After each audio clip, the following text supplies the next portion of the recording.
Colorado, Mr. Lambert. Thank you, Mr. Chairman, and for having this hearing. Mr. Secretary, we do wish you a speedy and full recovery. I would concur with the points brought up by the chairman. I believe most members of this committee are bewildered at how these events could transpire. I am primarily concerned with the effect of your actions and the actions of your closest advisor on the confidence of the American people. At a time when overall trust in the government is declining, Americans must still believe that the government can protect them from the growing threats in this world. And one of the most serious threats is that of a missile attack from Russia, China, or North Korea.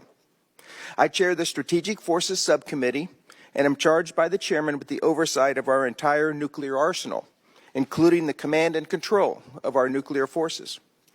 Every day, our service members who maintain and operate the weapons systems that employ these destructive weapons are ready to act within minutes of receiving a valid order from the President that flows down through you or your designated representative.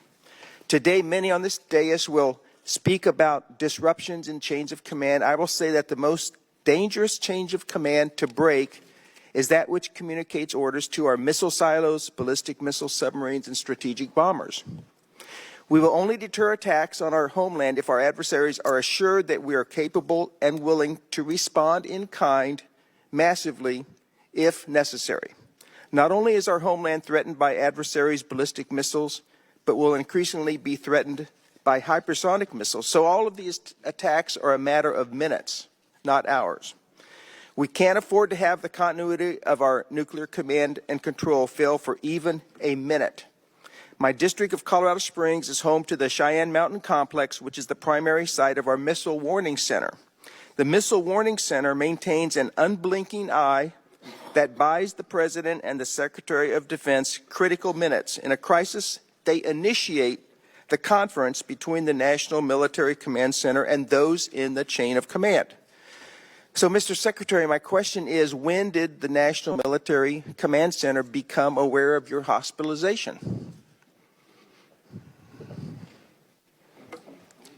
The chairman of the Joint Chiefs was notified on, as I understand it, on the 2nd of January, and so the entire staff would have been notified at that time.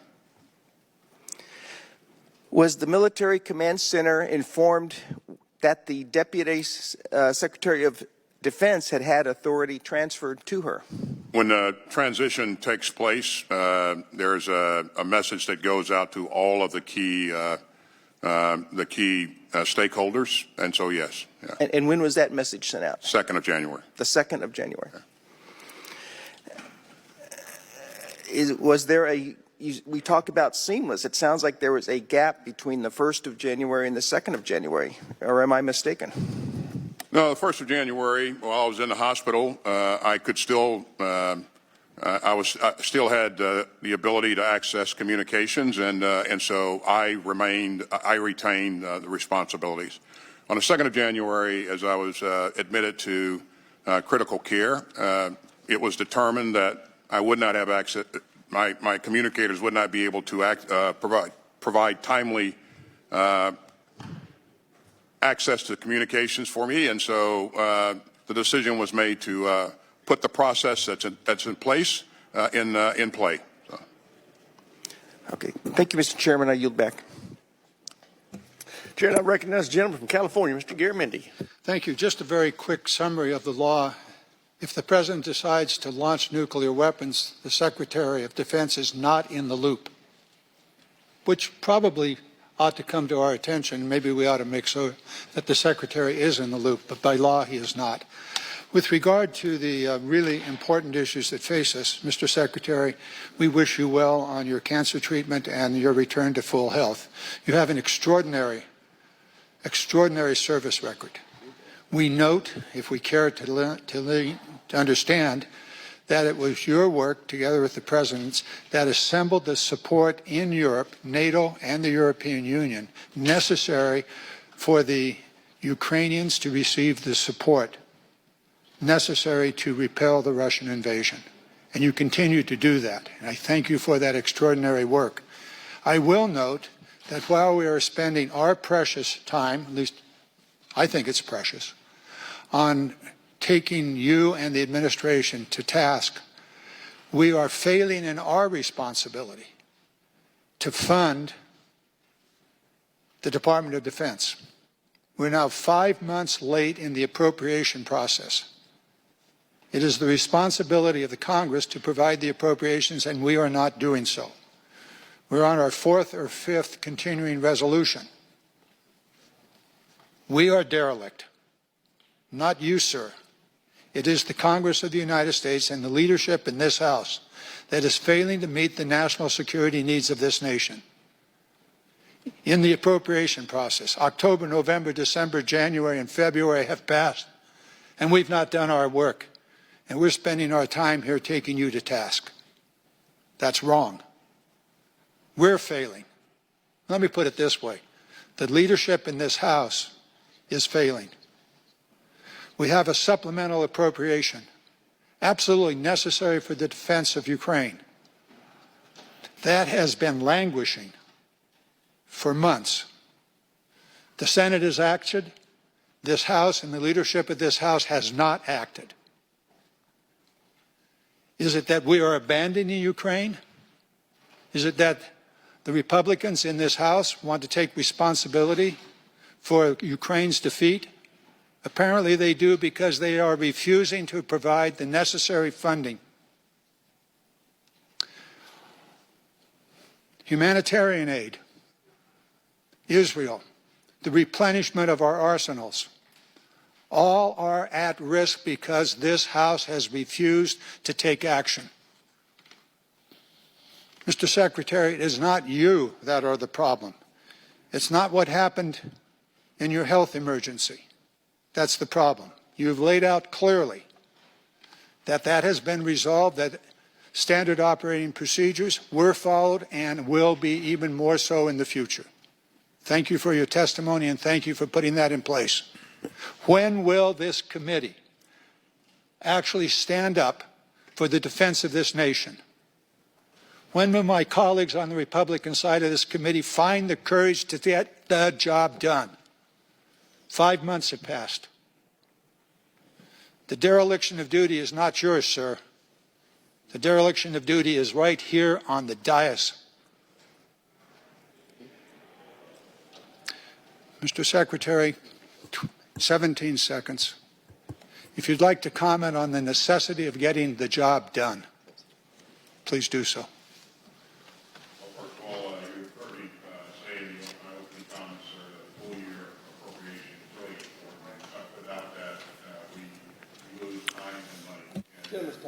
Gentleman's time's expired. Chair, and I recognize the gentleman from Virginia, Mr. Whitman, for any questions he may have. Thank you, Mr. Chairman. Mr. Secretary, we wish you, again, continued recovery from your surgery. I'd like to go through a series of questions just with your reflection and yes or no. Is it standard operating procedure for your security detail to notify in real time the National Military Command Center? To my knowledge, my security detail does not notify the National Military Command Center of my work. So it's not standard operating procedure for your security detail to notify the National Military Command Center? That's right. So. Okay. Well, if it's not standard operating procedure, and you said earlier that you have mechanisms built in to make sure that transference of power takes place from you to the Deputy Secretary, then how does your security detail then close the loop in getting information to the right place? And how is the decision made that the Deputy Secretary was then in charge?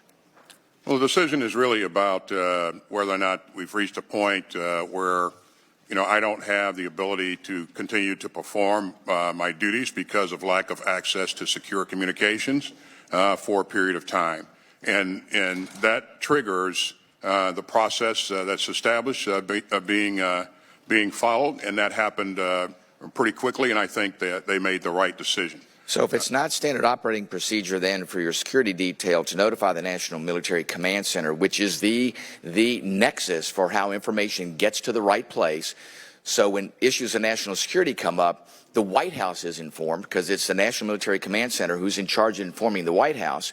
So that didn't take place according to you, and the standard procedure isn't there, and nobody in your office or your staff notified the White House, then how is it that people in critical decision-making positions then know when operational deficits take place, like you being in the intensive care unit that day and not being able to continue with your duties?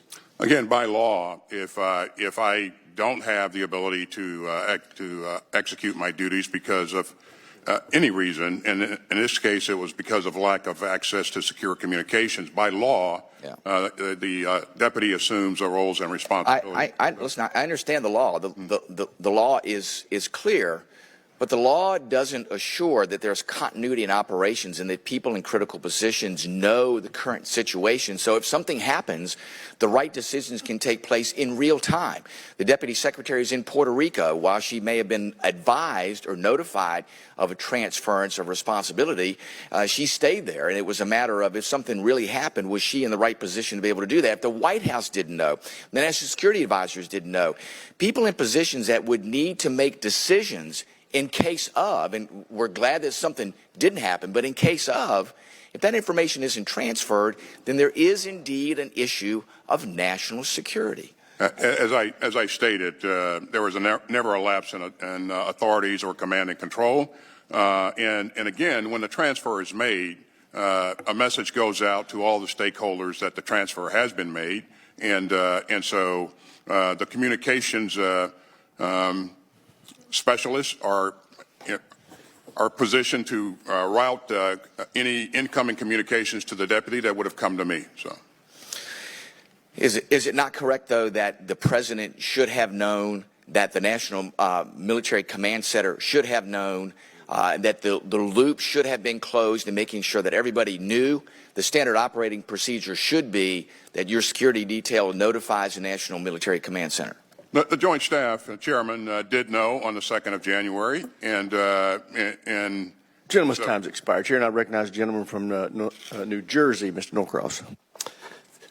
Thank you, Chairman. Appreciate you holding this hearing, and to you, Mr. Secretary, we well wishes in your quick recovery.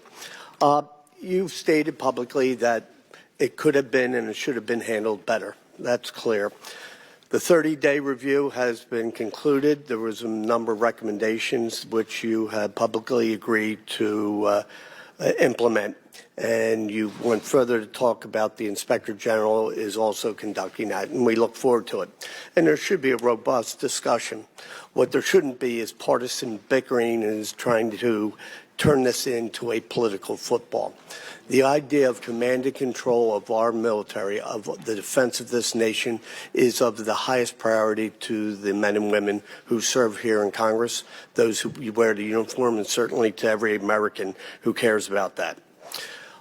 I want to make sure that we fully understand, because apparently there is some doubt that there might have been a break in the command and control of our forces. Would you clearly state, for the record, was there ever at any time a break in that command and control? There was never a lapse in authorities or command and control. Because we understand that in the event that there was a national emergency, there was a kinetic conflict going on, there are a set of policies that take place in the event that there is ever a gap. If something were to happen to yourself or those below you, there's an immediate way of addressing that. And to go one beyond that, when it comes to nuclear command and control, there is very specific. And I have sat on that committee where we talked about, in the event that the president is not available, the vice president, there are clear and very specific steps that take place. Isn't that true? That's correct. So here we are. If this were to happen in a situation of somebody that you have control of that you didn't know, how would you have handled the situation? If something like this happened to a subordinate of mine? Yes. Well, first of all, I would be concerned about that subordinate's condition and welfare, and again, I would try to gain some understanding of what happened, and then I would ensure that we put measures in place that don't allow it to happen again, and that's exactly what we did here. And I would tell you that what the president was foremost focused on my welfare, and then and ensuring that we had the right measures in place to streamline communications and to make sure that we were able to respond to anything in the future. So as we are reviewing this, as we should, are there any other items that were not recommended to or lessons learned that you could share with us? We're a learning organization, Congressman, and there may be things that we encounter in the future, or we consider in the future that need to be adjusted or changed. And as we encounter those things, we will adjust. But as a start, I think putting these 8 recommendations in place will help. We'd already done some things ahead of time to ensure that notification occurred in a very timely fashion. But if we learn more things going forward, we will adjust as needed. Thank you, and I yield back the balance of my time. Chair, I recognize the gentleman from Georgia, Mr. Scott. Thank you, Mr. Chairman. Mr. Secretary, I certainly wish you a speedy recovery. I want to focus on the December 22nd date. That's the one I have the most difficult time with. I understand the other one was an emergency procedure where you were taken by ambulance to the hospital, if I'm correct. Is that right? The January procedure was emergency. The January event was an emergency. I took an ambulance to the hospital. That's right. But the December 22nd date, when did you know that you were going to have surgery on December the 22nd? Well, I scheduled that surgery about a week prior to the actual surgery, because I could lock in a date. And I took leave in order to do that, and I made sure that we transferred authorities to the deputy that day, and I resumed my duties the following day. Okay, so you took leave, but you knew that you were going to take leave a week before the 22nd, correct? That's right. That's whenever you scheduled the surgery on for the 22nd. That would be when you knew. But she was not notified until the day of the procedure. Is that correct? This was coordinated several days before, so I don't know the exact date when she was notified. But okay, well, according to what we have, it appears that she wasn't notified. She was basically transferred the authority, but wasn't given the reason for the transfer of the authority. And I guess that's the thing I have the hardest time with, is not the emergency procedure, but it is knowing a week in advance that you're going to be under anesthesia, out for 48 hours, give or take some time there, and why she wasn't notified at that time that she needed to be prepared to receive the authorities at that stage. My understanding is that she was in Puerto Rico, not in continental U.S. at that time. Is that correct? That's not correct. Okay. 22nd, she was in the States. Okay, she was in continental. Okay. I just think when we know that you, as the Secretary of Defense, there are 435 members of the House, 100 members of the Senate, but there's one Secretary of Defense. When we know that you're not going to be capable of making the decisions, that the sooner the person who is going to be in the position knows what and why, I think the better we as a country are from making sure things have happened or happen the way they should. I respect you. I wish you a speedy recovery. That's my primary concern. The emergency procedures, I think we've lessons learned the hard way. Won't happen again, no matter who's in the seat. I want to say this with regard to some of the comments that have been made about Republicans and who we want to win in Ukraine. Let me assure you, we want the Ukrainians to win, and we want Putin to lose. But one of the key things that many of us have asked for, that have voted for the Ukrainians repeatedly, is the enforcement of the sanctions against Russia. And simply sending the Ukrainians weapons or money is not going to win the war against Russia and Putin. The sanctions have to be enforced. That is something that I have personally asked for in the package that's coming to the floor, and something that I think those of us who know the issue recognize it's more than just weapons and money that Ukraine has to have to win the war. With that, Mr. Secretary, I wish you the best and certainly keep you in our prayers. Chair now recognizes the gentleman from Arizona, Mr. Gallego. Thank you, Mr. Chairman, and thank you, Secretary Austin, for joining us today. Secretary Austin, I would like to thank you for your service and steadfast leadership, especially at this challenging time, and to express my wishes for you to have a full and speedy recovery. I recognize the deeply personal nature of your situation, and I'm also thankful for the committee for arranging this hearing. Mr. Secretary, I was deeply troubled when I learned the news that President Biden was not informed of your absence, let alone your hospitalization, multiple days after entering intensive care. While authorities surrounding the notification process for the Deputy Secretary of Defense to carry out new functions and duties is vague, it's clear that the chain of command is not. When I was an enlisted member of the Marine Corps, a corporal, I had to notify my superior if I could not report for duty. Just like there is accountability for the enlisted, I want to ensure that we are all held to the same standards, including at the highest level. So you can understand why the situation is very concerning to me and why I believe strongly that Congress should conduct robust oversight. In fact, as ranking member of the Intel and Special Operations Subcommittee, I understand the significant challenges that we face around the world and the reality that anything can happen at a moment's notice. We, in our senior department leadership, must always be prepared. It is clear to me that there was a breakdown in the department, and I appreciate the swift action that you took to conduct a 30-day review to examine the situation. I still believe that there are a number of important questions to ask and lessons to learn from this experience. Secretary Austin, your department just concluded a 30-day review to establish the facts and to inform process improvements. What are your primary lessons learned from this experience, and what steps are you taking to ensure that this breakdown in the chain of command never happens again? Well, the key lessons were, first of all, as I've said, the transfer of authorities, I think we did what was done as it's supposed to be done and very quickly.